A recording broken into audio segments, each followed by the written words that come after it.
What do you have? You got a watch? No. This is Stanton Friedman. I'm a nuclear physicist with a very strong interest in flying saucers. I'm in Kansas City, Missouri on July 24th, 1991. I'm here to do an interview with Gerald Anderson, a very important witness with regard to the recovery of a crashed flying saucer in New Mexico in July 1947. We have just had a visit with a polygraph examiner who says he has seen no evidence of deception. This is after spending several hours with myself and Gerald, mostly with Gerald. A full report will be forthcoming. So with that, we will talk to Gerald Anderson. Okay.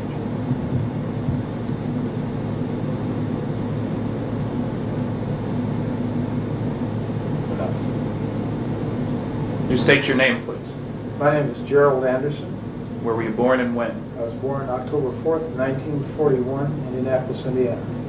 Okay, and give me a summary of what happened in 1947 with regard to a crashed flying saucer in New Mexico. Well, we had just moved to Albuquerque, New Mexico on July 4th, 1947. This was approximately the day before we went out on the plains of San Augustine with my Uncle Ted, my cousin Victor, my father, my brother Glenn, and myself. We drove down to the plains of San Augustine, which is west of Socorro, New Mexico, in the Magdalena-Daddle area, and we were down there looking for banded and moss agate, which, according to my Uncle Ted and my cousin Victor, was prevalent in the area, and my brother being an amateur rock hound and wanted to get some of this, and it was a way of showing us around the area, and they had relatives down in Magdalena that they wanted to introduce us to. And so we had gone down there, and we got down in the Horse Springs area and had driven off onto the plains down an old rutted road for a mile or so, and seemed like a long ways. We parked the car, got out of the car, and walked down a hillside, a semi-forested, I guess you could say. It had pinon trees and scrub oak and stuff like that on it. And we'd walked, well, not scrub oak, but cedar, and walked down the hillside into an arroyo, a dry wash, and then walked south down a dry wash toward where the agates were supposed to be at. And as we came around a bend in the arroyo that had pinon and cedar trees growing on it, we were able to see farther ahead down the arroyo, and on the next ridge line there was a large silver disc-shaped object was embedded in the side of the ridge line, and there was debris and wreckage and stuff strewn about the area, but mainly this thing was intact. I would estimate its size from an adult perspective to be something like 35 feet in diameter. I've heard other people who were there say they thought it was like 50 feet, but as an adult I would say about 35 feet in diameter, quite large. When we got up to it, there were 4 bodies there, not human. There was 2 of them who were obviously dead. One of them was obviously very badly injured, and one of them that apparently suffered no ill effects, or didn't appear to be injured, and was ambulatory, was mobile. I was just sitting there next to the one that was still alive that appeared to be badly. Were they right next to the vehicle? Right next to it, right under the edge of it. And this craft had apparently come in from the east, bounced off one ridge line, went plowing through this arroyo area, and then crashed into the ridge line and embedded itself. And they were sitting back under the edge. It was kind of tilted up like this, and they were sitting back under the edge here. And I'm assuming that this one creature that was all right had laid this material on the ground, but it looked like unrolled tinfoil that these other 3 creatures were laying on, like it was trying like you do a person in shock, and put them on a blanket kind of a thing. And apparently it had some boxes there around it, and had apparently been trying to give first aid or help these other creatures when we first got there. And as we approached the creature, drew back like this, like it was in fear of us, like we were going to hurt it. And it wasn't very long, you know, trying to communicate with it. The adults were. It seemed to calm down and just sat there and kind of looked back and forth, watching them, apparently trying to figure out what was going on. Like, what did it look like a little bit more? These creatures, all of them were about 4 foot tall, 4.5 feet tall. They had very large heads that were shaped larger on the top, and they kind of tapered down. Not to a real sharp point, but just tapered down where they were thin. And they had very large, oval-shaped or almond-shaped, I guess you could say, black eyes they were so shiny they had almost a bluish tint to them when the light reflected off of them. Their skin coloration, I think the best way I could describe that is kind of a bluish tinted milky white. It looked like someone in shock. And the ones that were laying on the ground were really looked more that way, more blue, How about ears, nose, mouth? No, there was no visible ears on the creatures, except like if you was just to cover your ear like this, to where there was just a rise there and then a hole, without your earlobe and the rest of the ear there. How about nose? It was the nose was very small, almost imperceptible, and just like 2 holes straight in, and the lips were just a straight line. It was like a cut, and you couldn't see any visible lips like we have. It was just a slit, and What it hair never color? made a sound. Pardon? What hair color? There was no hair. They were completely bald. And no sounds? I never heard a sound of one, not out of any of the creatures, including the one that was. Did you see fingers? Yeah, they had fingers like this. They didn't have a little finger. They just had the thumb and 3 extra digits, except the center digit was longer, and the other 2 were about the same size. They were very long and slender. They looked very delicate, and I've made the statement before, and I'll make it again. I think they would have made excellent violinists because of the structure of their hands. They were wearing one-piece suits. All of them were dressed exactly the same, and it was sort of a real shiny, silverish gray color. No zippers, buttons? No, I saw no zippers, no buttons. Insignia? No insignias. The only thing that was different, they all had this, but the only thing that was different from the silvery gray suit was that down like the seam like it was a seam on the shoulder, and around the collar it was trimmed in what appeared to be maroon, like cording.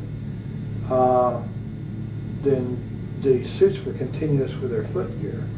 You could see right about this area down, it seemed to be less pliable than it was up here, like this was a stiffer area, like they were boots or shoes or something. But they were all dressed exactly the same. Okay, so you and your family are talking back and forth, wondering what was going on. What did your family say? I mean, did they say anything? Yeah, my brother, one of the first remarks I heard made was, that's a goddamn spaceship. There was bodies up there, and I was told not to go up there, which I did. And how old was your brother at the time? He was in his early 20s, I think 20, 21, something like that. He was a lot older than you were. Oh yes, considerably. When we got up there, I kind of meandered off to one side. This thing was cocked up, and I was standing here. The bodies were here, and everybody else was kind of down here, except my cousin Victor was over here playing and looking in this gaping hole on the side of this disc, and it's shaped just like a discus, except for a round dome was up on top, and there was this big gaping gash in here where you could see inside, and it looked like a double hall. How big length? The gash. dome? The gash. Well, it covered the greater majority from the center of the craft out. It was just like a gaping hole in there. And I'm thinking, it's like about 30 feet, 35 feet in diameter, so we're talking about 17 feet maybe. Oh, okay. And most of that one side was ripped open like that. And you could see inside, and you could see another double hull like in there, and there was these rows of components that was on there, and there was lights that flashed on and off. Some of them were steady, some were flashing. There was a lot of debris and stuff hanging out of the hole. There was evidence that there had apparently been fire. It looked like it had been burnt along the edge there. The gash. Now, this wasn't a gash that could have been caused by the thing coming into the ground. It wasn't at the leading edge of the vehicle. No, this was in the side, like, it almost appeared, it was elliptical. It almost appeared as if something the same shape as the disc we were looking at had hit that same, had hit the disc and left an imprint that pretty closely approximated the outside diameter of the disc itself. And it appeared to be caved inward. Okay. And kind of like, you'd hit it like this and it just crumpled and caved in and ripped it open. Okay, so you're there, you take all this and everybody's mystified. What were the circumstances outside? Hot, cold? Very, very hot. Well, to me, being the first time in New Mexico and coming from back east, that dry heat was just like being inside of an oven. It was unbelievable to me. And that was the odd part about this thing. The closer you got to it, the cooler it was. And standing under it in the shade there, next to these creatures' bodies, it was like refrigerated air conditioning. And did you feel air coming out of this thing? Or? No, it was just like it was ambient. And I remember reaching up and putting my hand on the side of it, and I think I was afraid it was going to hit my head because there was enough room for me as a small child, I was approximately the same size as these creatures to walk up under there and stand there, but I kind of did like that, put my hand up against this thing. What did it feel like? It was ice cold. It felt like it just came out of a freezer. Was it smooth? Was it rough? It was very smooth. It had a very smooth texture to it. It was obviously made out of metal. It was very solid, and it was very cold, ice cold. And there was a smell in the area. It smelled volatile, acrid, like acetone. And that seemed to be coming out of that gash, that smell. But the closer you got to this thing, the cooler it was. So I kind of remained there, and I guess that while they were over here, my father and my Uncle Ted and my brother, and Uncle Ted was trying to talk to this thing in Spanish, and of course it didn't understand a word he said. And Dad tried to talk to it, and then they tried, sign language, and that didn't work. And I don't know, for some reason, I just, I reached down and touched it, this one that was laying next to me. And when I touched it, I realized, I jumped back. It scared me and startled me because I suddenly realized that these weren't dolls. I thought they were plastic dolls. And I was still in my mind, these are moving dolls. Until I touched it, and I realized, this was a dead thing. I'd seen dead relatives before, and I unfortunately had made the mistake one time of touching a relative that was in a casket, and I just knew this is a dead thing. And it scared me, and I ran around behind my father and my uncle, and this thing was sitting there on the ground, and it kept looking back and forth, and it just had its hands like it's in its lap, and it just kept looking back and forth between the three of them, and like it was trying to understand. And all of a sudden it just turned and looked right straight at me between my Uncle Ted and myself. And this is when it was just like an explosion of things in my head, things I started feeling, just terrible depression, loneliness, and fear, and just awful feelings that just suddenly burst into my mind. And I don't know if that meant that it was communicating with me and I was the only one there I could communicate with because I was a kid. I don't know. I turned and ran, and I ran across the arroyo and up on the area that it had bounced off of during the crash, and was just standing there looking down at this scene, and my family, and off in the distance I could see cattle grazing, and I could see a windmill, and I could see dust trails out on the playa, out on the plains out there. And I was there for a little while, and then I came back down, and I guess we were there, Victor was when I got back down there, Victor was up in the crack, and Ted yelled at him to get out of there, and Glenn went over and grabbed him by the belt and jerked him off. That's your brother? Yeah. And jerked him off and said, get out of there, you could cause this thing to explode and kill us all, and then of course he went prowling around in there. I was kind of standing off to one side looking. That's why I knew that I could look off these rocks that I was standing on, look right into this thing. That's why I knew, about the lights and the components and stuff. And then, I heard other people talking. I turned and there was a group of people coming up the arroyo from out on the plains from the south. They had come up there, and of course they walked up and was talking. And how many? There was an older man and 5 younger students. Boys, girls? There was 3 boys and 2 girls, and they were all, introducing, talking to my father and my uncle and my brother. What did the older one look like? The man. Leader of this group, Yep. the man. He was a very tall man, very big man. He was wearing a pith helmet when he first came up, one of those kind of explorer helmets.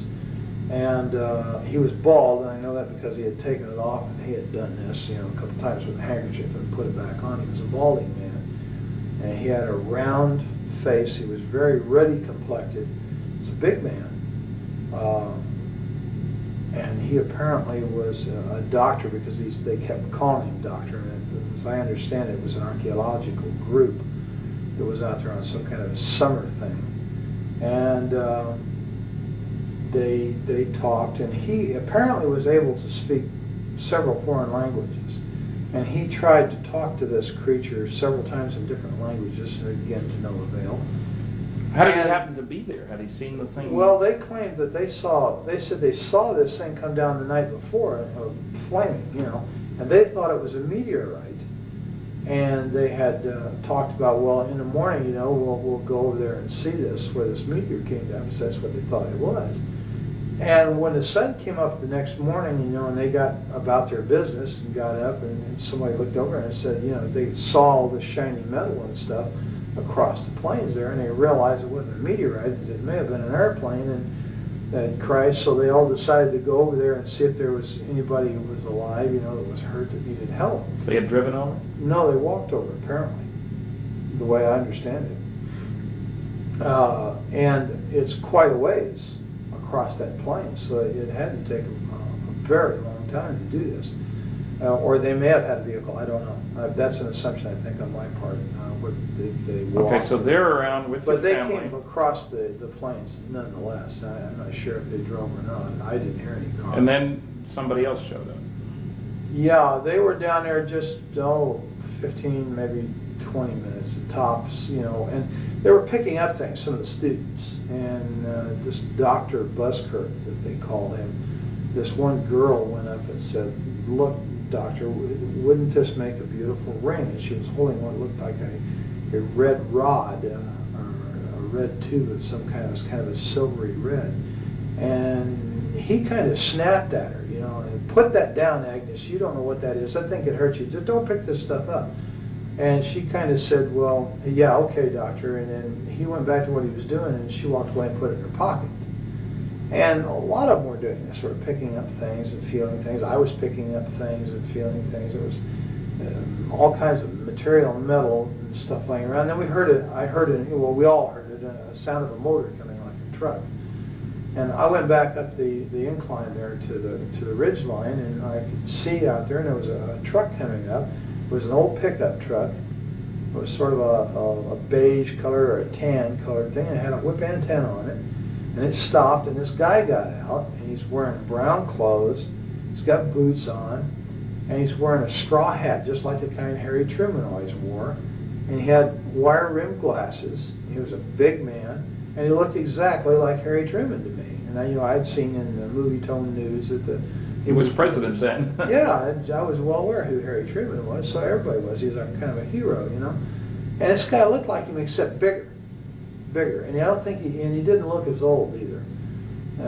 His hair was kind of light gray, and he walked over there, and they got to talking, with everybody, and he told them that he worked out on the plains out there, and that he made maps, and that he had seen the wreckage from out there on the plains, and he saw the people, and he thought it was a plane wreck, and just something was going on, and he came over there to see. And he hadn't been there but just a very, very few minutes when we heard all kinds of motors and engines straining and stuff. And here comes a military car with a big white star on the side of it, followed by a 6x, which is a military truck with a kind of a canvas wagon type canvas thing over it, and it's full of soldiers. They've got guns, and right behind that was what we call a 4x, which is like a medium-sized Jeep truck situation, and it had two big high whip antennas, all kinds of radio gear in the back, and a guy back there with earphones and stuff on, and he's, you know, working these radios, and they all pulled up and stopped. And which direction had they come from? They came from the north, from the Horse Springs area, right? So they could have come off the highway there. Oh yeah, I'm sure that's exactly how they got there. They come off the highway the same way we did. Well, in the meantime, when it stopped, this black soldier, the sergeant, and the reason I know he was a sergeant, my brother told me he was, and he got out of this car, and then a guy got out on the other side, and Glenn said he was a captain. He told me later he was a captain, and this guy had orange-red hair, and all the soldiers then came running over there, pointing guns at people and telling them, get away, get away, get away, you know. And when this creature saw these people, the military, he went nuts. He went into an absolute panic, worse than what he did when he saw us. Did he move around, or just his eyes? He just okay. Crazy, and it was like he was looking fearful. like he was looking for a place to run and hide. But he never got up. Never got up. He never left the one injured one next to him. And this red-headed officer, this guy was a real butthole. He made all the threats. He threatened to have people shot if they didn't move to away. Everybody? Oh yeah, get away, get away. You know, we'll shoot. Get away from there. This is a military secret. You know, just screaming and hollering. And he told my uncle and my father that if they didn't want to spend the rest of their life in prison, they would never say anything about what they saw there. If they ever wanted to see us kids again, they'd take the kids away, and they'd never see the kids, you know, meaning me and Victor, that we'd better keep our mouths shut. If we did not, this is what was going to happen. They were threatening people and pushing people. And the students as well? And Dr. Oh yeah, Busker? they were hustling everybody. And one of the soldiers pushed my uncle. He had a rifle like this, and he shoved him back like that. Well, that was something you don't do to my Uncle Ted. Ted had a violent temper, and he grabbed the rifle and reached over top and smacked this guy and dropped him right there. And Ted had dropped the hat. This guy's a cowboy. He'll hit you in a minute. And of course, when he did that, there was bolts opened, and I guess cocking. You know, they were cocking their rifles. They were pointing guns at people, and everybody, Busker and Glenn and Dad, grabbed him, you know, pulled him back and got him away. Don't, man, they're going to shoot. Don't do that, you know, trying to stop this. And I think we came very close to having someone shot. Then they really started threatening, you know, and they interviewed. Well, did the redhead do all the talking pretty much too? Pretty much, except once in a while the sergeant would chime in and make statements like that to other people in response to the redhead. But mainly it was the redheaded. Was there a name tag? Yes, there was, and his name was Armstrong. And I'm not sure if I know that from having read it or know that from remembering it, now being able to read it in my memory, or if someone said that to me. But his name was Armstrong, was right here on his uniform. Now, they chased you guys away pretty quick. Yeah, they did. And they herded us up like cattle, and they moved us up the Arroyo, back in the direction we'd come from, over the protest of this Dr. Busker, who said, no, we've got to go the other way. We came from over there. I don't care where you came from. Get your ass up the Arroyo. And they ran us up the Arroyo. And so you get to your car then? Right. Now, they take us up the Arroyo, and just below the hill that we came down, they broke us off and moved us up the hill. Now, this whole time, no one has ever frisked us down. No one has ever checked our pockets to see if we picked up any of this material. And this girl, Agnes, still has that stuff in her pocket, and some of the other students had stuff. To my knowledge, up to that point, they had not been searched. Whether they did so afterward, I don't know. They never searched us, ever.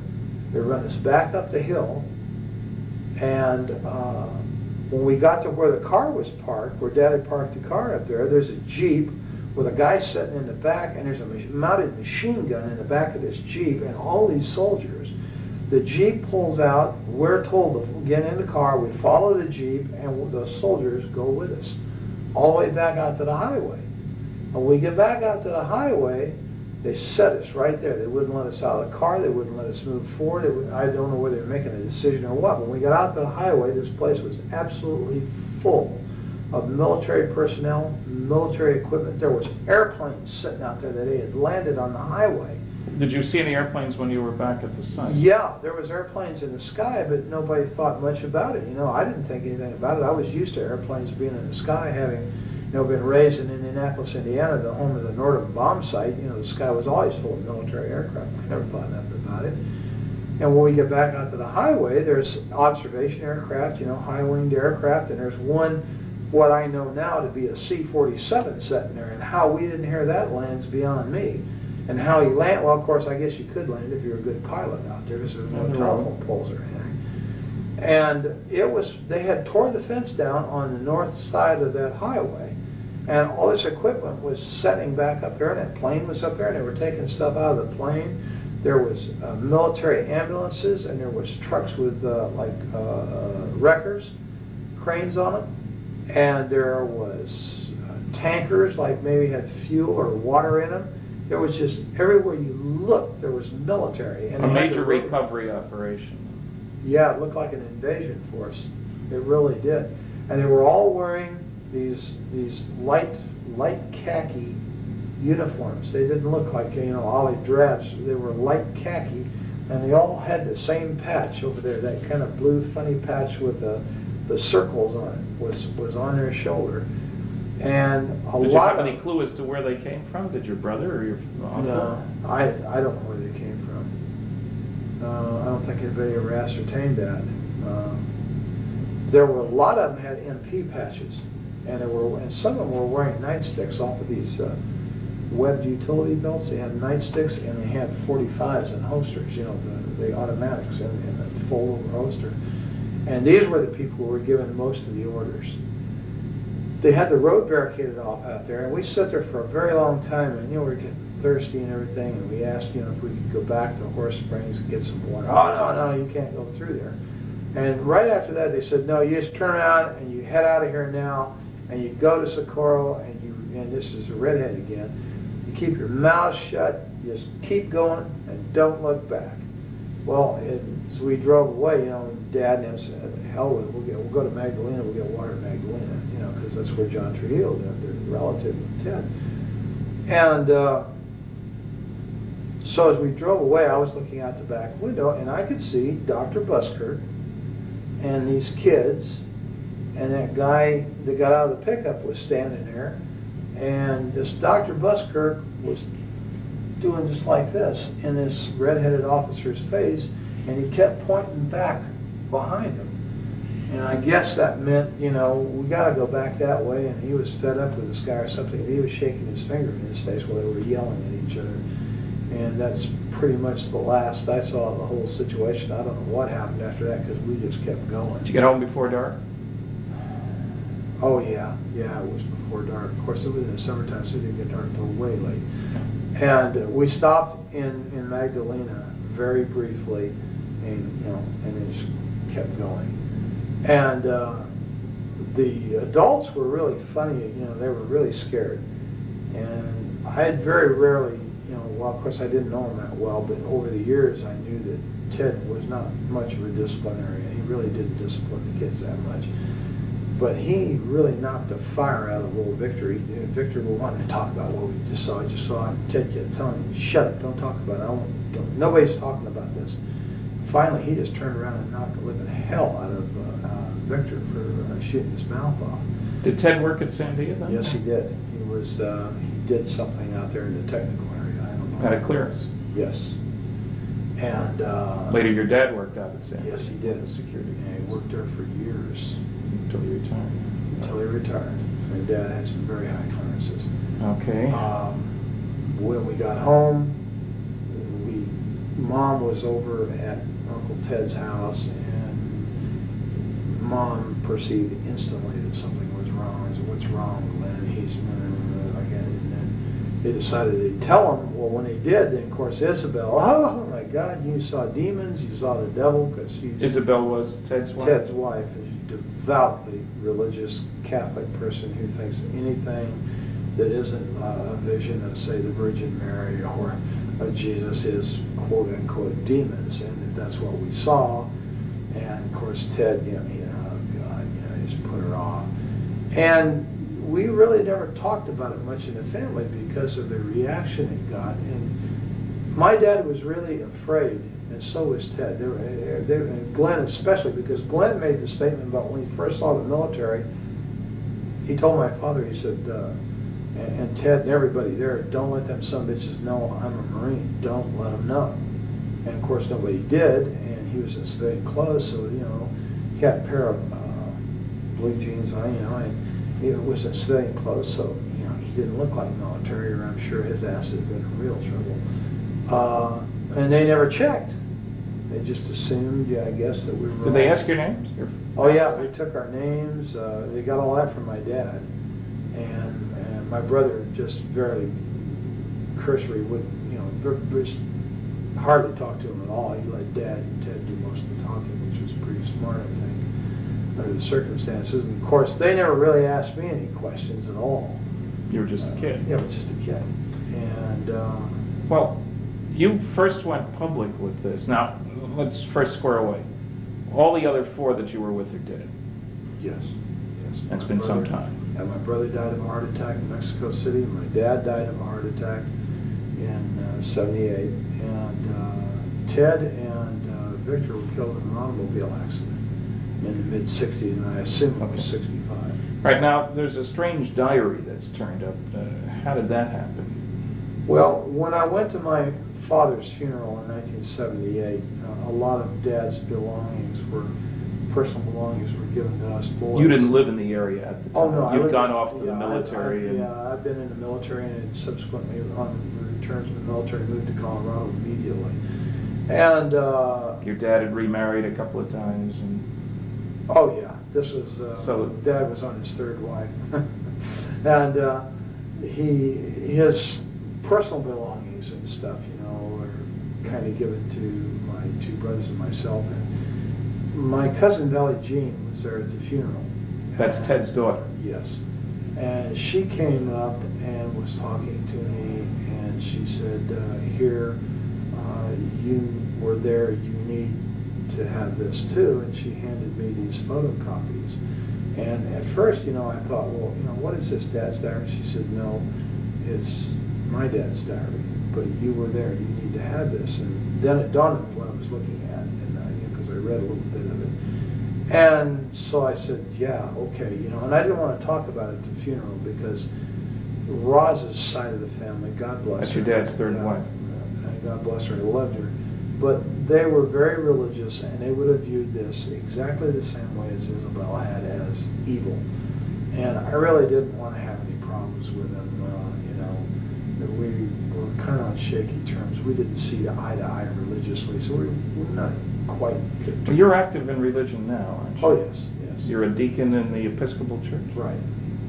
Okay, that means you actively participate in Well, service. yeah, lay Eucharistic ministry. Okay. So I actively participate. I serve on the altar. What do you do for a living now? I'm a security officer in the state of Missouri. And you've been doing police sort of work for several years now. Oh yes, it's about 9 years all total. And you also are going to college to be a nurse, and you've already got a couple of associate degrees from community colleges. Right, yes. One Associate of Science and one Associate of General Studies, and I'm working toward my Bachelor's of Nursing.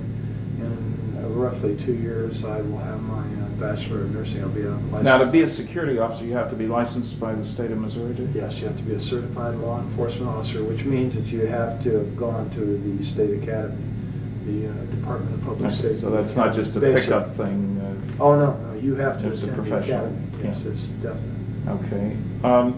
And you have to work for the state under these conditions you have to not only be certified, but you have to have prior law enforcement experience. Now, when we get back to the diary for just a minute,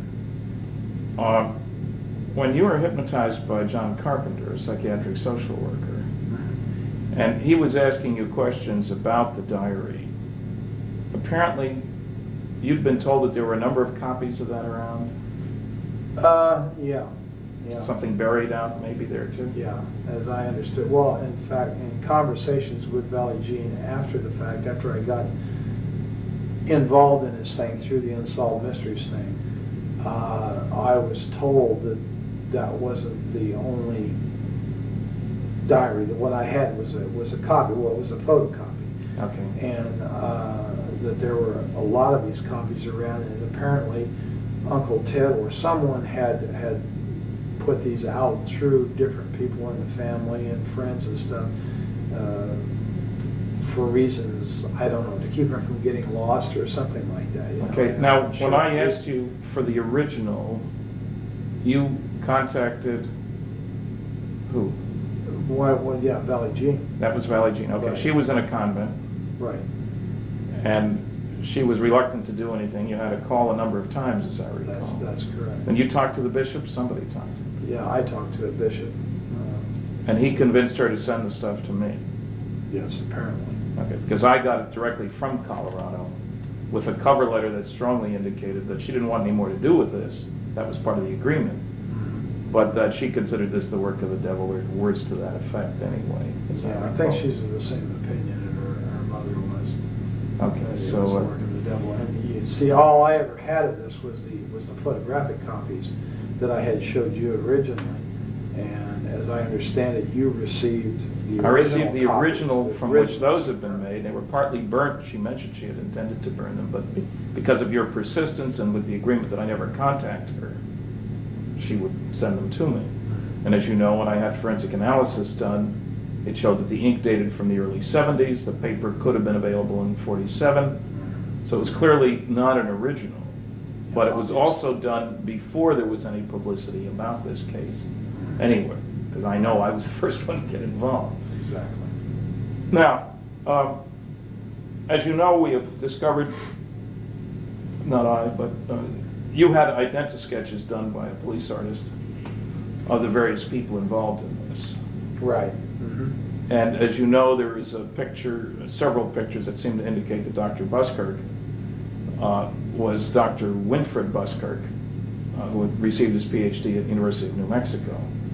And you had described him as in his late 30s, early 40s. It turns out he was 39 in 1947. He was bald and been bald most of his life, even up to then. Was there other contact between you and he at that time, as far as you knew? Your family and him, or? I don't know. Well, not to your knowledge. Not to my knowledge. I don't believe my dad had ever contacted him. There's a possibility that Ted may have, and I'm not sure why. I think Valley Jean had alluded to the fact that Ted had been in contact with him, and that they had corresponded and this kind of thing. But as far as any personal knowledge of it, no. Okay, now you didn't tell your story really until the Unsolved Mysteries program was rerun in January of 1990? That's right. That's when you contacted them, got my address, wrote me, wrote Kevin Randall, and It was we're a little kind of- upset that the program wasn't quite accurate. Well, yeah, that was the whole thing. It started off as a fluke to begin with, because everything that I saw didn't jive with what I had seen personally. Yeah. And I guess I was kind of miffed, Here all these years, I had been primarily forced, by not only by others, but by my own sense of survival to keep my mouth shut. And wow, here it is. It's on TV, and he got it wrong. And so, I just impulsively called the number and told the lady, wait a minute, that whole thing was wrong. Well, how do you know that, sir? And I said, well, because I was there, that's why. And boy, that apparently pulled somebody's string. Yeah, and the key thing that was wrong, of course, there were a few mistakes in an otherwise excellent program, was that they had that, the Barney Barnett, the civil engineer story, over near Corona, and you knew that it was over in the plains. Right. There's a lot more. Well, yeah, and then the fact that the thing looked like a tin flat hat or a tin top hat, and It didn't. It was disc shape, and Barney Barnett, or whoever the guy in the truck was, did not drive right up to it on a road. It wasn't parked conveniently next to a thoroughfare, you know. Right. And it was just things like that. And I don't know. I just, for some reason, I thought, well, you know, geez, look. It's already public. Yeah, the story's out, and let's get it right, you know. And of course, I don't think I realized at the time, you know, how involved this was going to be, but what kind of response? You live and learn. Now, I got you together with John Carpenter, the psychiatric social worker, and you guys had several sessions, and then we flew out to the site. You're reasonably convinced now that the second time around out there we did find the exact location. Yeah, the first time in, you know, it was like 43 years. And we're in a helicopter. And I was in the air this time, and last time I was on the ground. And so, you know, the landmarks were a little confusing. I was positive I was in the right place. But until we actually got on the ground, John and I, and retraced the route in there that we had come in the car, I wasn't absolutely sure. There was two ridge lines there, and I wasn't really sure of which one it was. And I had the feeling that the first one that I had pointed out was the correct one, but once I went in on the ground on foot with John, I knew instantly that it wasn't that one, it was the other one, and I'm absolutely positive that that's where I was at. There's no question in my mind. And you will recall that you described the woman who sold you the pop on the way in? Right. And we found the older woman there who said that was exactly what she looked like. That's right. And I'll never forget that lady because I had it with the heat. I'm telling you. Back seat of that 40 Plymouth, down those dirty old roads and stuff, and for mile after mile. And of course, my dad was one of these kind of people. When he got in a car, it was point A to point B nonstop. I don't know why. He just never stopped to smell the roses along the way. And so, you know, I was pretty sad shape, and yeah, I remember that lady quite well. What kind of response have you had? You went public. I mean, John talked to a newsman. You both talked. He called me. In the Springfield newspaper, paper carried a very straight, very large article, and that got spread around by lots of people. So suddenly you're a celebrity, if you will. What kind of reaction from the people who knew you on campus where you worked, your friends? Oh, very, very few negativists. There's the noisy negativists, you know. We have those. But in general, generally supportive. 99% of the people were incredibly supportive. Only one professor at the university was of the negativist type that was vocal about it. Everybody else is just 100% supportive. The majority of these people are absolutely convinced, even without this story, that extraterrestrial life forms exist and that the people are flying around out there and moving between systems and stuff. And it's just an unbelievable amount of support. You didn't lose your job. Oh, no. Your boss didn't give you a hard time. Absolutely not. In fact, I think I can publicly say that my boss is extremely supportive because he is a avid ufologist himself. He is fascinated by the subject, and you won't have any problem convincing him either. And my boss has a master's degree. He's not someone that's untrained observer that's given to hallucination. Most of the people who are the most supportive of me are people with very high educations, very, very solid educations, very solid, upstanding degree people, not given to hallucination. You attended a UFO conference with John Carpenter, and he gave a paper, I guess, and introduced you. Sure did. And you got a response from that audience too. Yeah, 100% supportive. I was really quite relieved and made very, very welcome. And, well, you've been interviewed by a number of other people. Linda Howe, working on a documentary and so forth, seems to have brought the story. Now, how much contact did you have with Kevin Randall? A very brief telephone call. I came home from work one day and there was a message on my answering machine, and as you well know, I have a tendency to be hard to get a hold of. Yes. And he'd left his number, and of course I had his address and yours, and I had sent cards to both of you and something to the effect, if you want to know what really happened out there, call me. Yeah. And he had called and I wasn't there, and he had left his number, so I returned his call. Now, I talked to him very briefly, primarily because I didn't like the man's attitude. I don't feel comfortable with people who call other people liars and charlatans and phonies and say that they rig their research to make it come out the way they want. And when someone starts telling me this kind of thing, then the first thing I want to do is I want to get away from them. And this is exactly what I did. Now, I understand that this man claims that I talked to him for 2 hours and that he has a 2-hour tape of one contradiction after another of me, and that's not quite true. Okay, there's been no other contact with him? No other contact. I won't give the man the time of day. And has any other investigator, any of the noisy negativists approached you directly? no, none at all. The only other investigator is you yourself, or Don Berliner, and Bob Bigelow and John Carpenter. Okay. And of course, you're quite familiar with our involvement. And you agree that on that first trip to the plains, it was you, I, Bob Bigelow, and a pilot in the helicopter? Yeah, Joe Channing, the pilot, was in the front seat on the left side. I was in the front seat on the right side. You were directly behind me. No. You were directly behind the pilot on the left side, and Bob Bigelow was directly behind me on the passenger side. Right, and then we met up eventually with Don Berliner and Right. John Carpenter, They and were spent at- the next 3 days They together. drove to Daddle. They drove the Jeeps and stuff to Daddle, and were waiting for us at Daddle when we landed in the highway island out there. Right, and as you recall, where did we refuel the helicopter? Springerdale, Arizona. So we it's not flew to far the to site. Arizona, that's the Oh, point. no, it was just a matter of a few minutes, actually. 25 minutes maybe at the max, west of where we were located. All right, I think we may pick this up another time, but I think that'll do us for now. I really appreciate the time and trouble and effort and all the rest of that, and on to bigger and better things.